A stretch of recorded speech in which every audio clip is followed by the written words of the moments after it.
Patrick, can I ask you to take the next spot? Thanks very much. Can I thank you, first of all, for the invitation. It's very nice to come to such a crowded room, crowded public meeting. I hope you're all, your knees are holding up at the back there. It's really fantastic to see such a strong interest. I tend to wander about a bit when I'm speaking at events like this, and only the people in the front row can see quite how close I am to the edge of the stage. So it may come down to the two of you to catch me. I'm only weak, it'll be fine. I suppose I'd like to begin in the same way that I began at the launch of Yes Scotland. Greens are not nationalists. I'm not a nationalist. I don't have very much feeling about flags or identity or patriotism. These things don't really mean a lot to me. I know they mean a lot to some people. And to those on both sides of this debate who are driven by feelings of national identity, they've probably already chosen how they're going to vote. Probably very little is going to shift that. I believe, though, that there are very many people out there in Scotland, hopefully in this audience as well, who remain open to the arguments. A lot of people who might think, yeah, we should vote yes, but for this. Or I'd vote yes if I was sure of that. A lot of people who are open-minded but not yet fully convinced. And so I hope that we can set out a range of reasons why the yes vote is something that can appeal to people based on their vision about the kind of society we want Scotland to be in the future. Not just feelings about who we are now or where we've come from, but where we're going in the future. Greens are formed as a political movement around some pretty hard truths about the nature of our economy, the relationship between the way human beings live and the ecosystem, the life support system that we all depend on, and which is under unprecedented pressure and strain at the moment. And we don't all reach the same conclusion about what constitutional settlement for Scotland would best achieve the transition in our society, the transformation in our society that's required. Generally speaking, as any time it's gone to the party conference since I've been a member, it's something like 2 to 1, 3 to 1 in favour of Scottish independence. And then we entirely fail to fall out about it, because we're not defined by that one issue. We're defined by a broader agenda, an agenda about transforming our economy. But the one thing that I think our debate within the Green Party has to show for Scotland is that it is possible to have this debate in a spirit of goodwill and constructiveness and friendship. And some of the best debates about the independence referendum that I've taken part in have managed to achieve that spirit. This should not be, it must not be. Please let's not let it become something that divides the country in a more hostile way, because whichever result the Scottish people, in their wisdom, choose to opt for in September, in just 6 months tomorrow, whichever result the people of Scotland choose, Scotland is going to have to go forward together. And we're going to have to address some of the fundamental questions about what kind of economy do we want to run? What kind of society do we want to live in?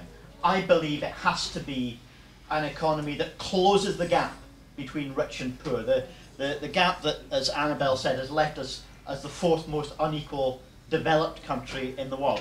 That is not a record of economic success. It doesn't matter whether GDP is going up or down, whether we're in growth or recession. If we're that chronically unequal, then the majority of people are suffering because of the inequality. And the obsession of growing the economy ever more. I don't believe that everlasting GDP growth on a finite planet is possible. I don't think it will last. And I think the longer we chase after this mirage of everlasting economic growth on one finite planet, the more people will suffer because of that. Climate change is only the most obvious expression of this, by no means the only one. And so starting to shift away from a society that measures progress according to this narrow metric that only really counts how much money is swelling around the economy, the total value of transactions, It doesn't count how fairly that wealth is distributed. It doesn't count how sustainably that wealth is generated. Moving our society away from that is going to be fundamentally important, not just to a prosperous and a healthy and a safer society, but to our very survival. To our very survival. Moving away from a reliance on finite resources. And the most obvious of those in terms of Scotland is oil and gas. We're still an economy which is too fundamentally powered, not just in energy terms, but in economic terms, by a finite commodity. Now, Mr. Ewing, Fergus Ewing, who's the energy minister at the moment, he's done a good job on renewables, and I would give credit to the SNP for what they've done on pushing forward renewables. But he really only gets the fire in his eyes when he talks about another 40 or 50 years of oil and gas extraction. Well, how close have you been up to his line? Close enough. I don't want to vote yes for independence so that we can have a successful 40 or 50 years. I think we need it to last longer than that. I think we need to be able to hand on a Scotland to the next generation, and the one after that, and the one after that, a Scotland that's based on a livable, sustainable future. Now, right now, we're basing our economy on a profoundly overvalued industry. Oil and gas is not a resource. It's not a positive economic good unless we sufficiently shift our reliance away from it and only consume a small proportion of it. The world can, if we're serious about avoiding catastrophic climate change, the world can emit something like another 500 or 600 gigatons of carbon dioxide, or the equivalent in other greenhouse gases. The amount of fossil fuel reserves that we've got on the planet would amount to some 3,000 gigatons. So the vast bulk of our fossil fuels are going to have to stay in the ground, unburned. And if we don't do that, they are a threat to us, not an opportunity. If we're talking about weapons of mass destruction, which I believe we are in terms of fossil fuels, we need to be in a process of decommissioning. And sadly, we're not. We're still on the track of exploiting every last drop, and whatever you burn, the carbon ends up in the atmosphere. The fossil carbon ends up in the atmosphere. We can't afford to run an economy like that any longer. Now, whether you're driven by those kind of ecological concerns, the earlier concerns I talked about a more equal society, a fairer share of the wealth of our society, or generating and measuring wealth in a different way, a more sustainable way, ask yourself, what are the tools that we need to begin that transition?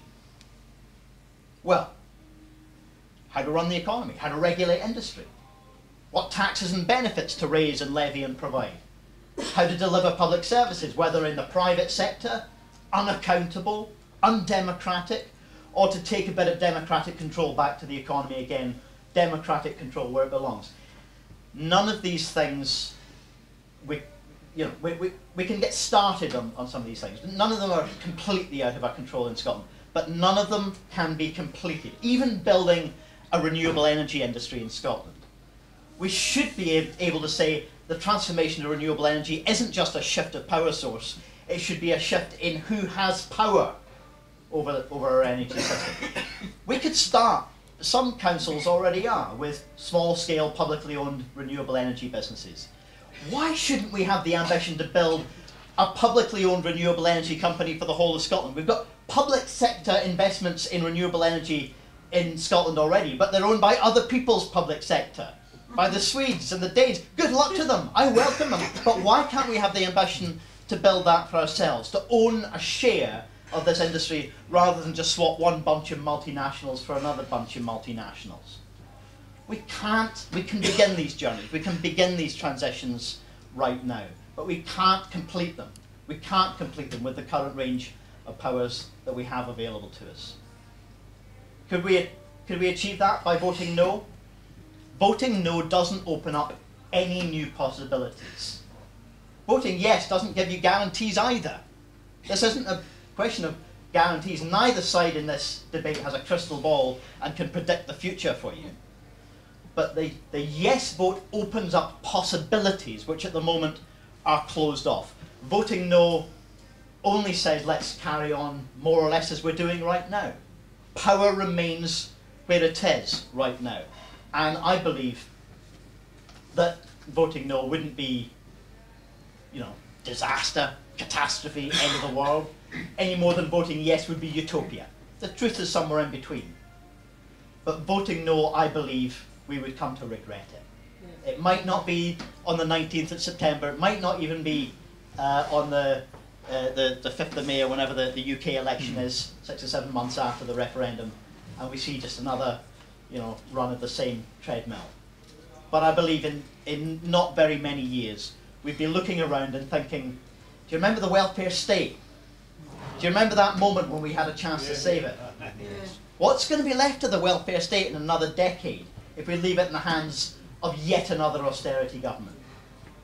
I think we'd look back and we'd think, what happened to those great climate ambitions? That bill that we passed in the Scottish Parliament? How come we're still missing target after target? What happened to that moment when we had the opportunity to take control of our economy, to take control of the direction our society goes in?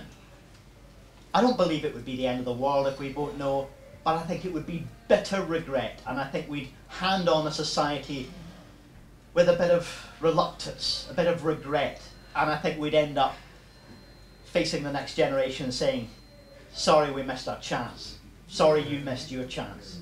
Let's take the chance to open up the possibilities of what Scotland could become, not deluding ourselves that it offers a guarantee or that everything would be easy. Everything would not be easy. The challenges that not only Scotland and the rest of the UK, but Europe and our whole species are facing are hard challenges. But the only way to guarantee that we fail to meet them is not to even try. Thank you very much.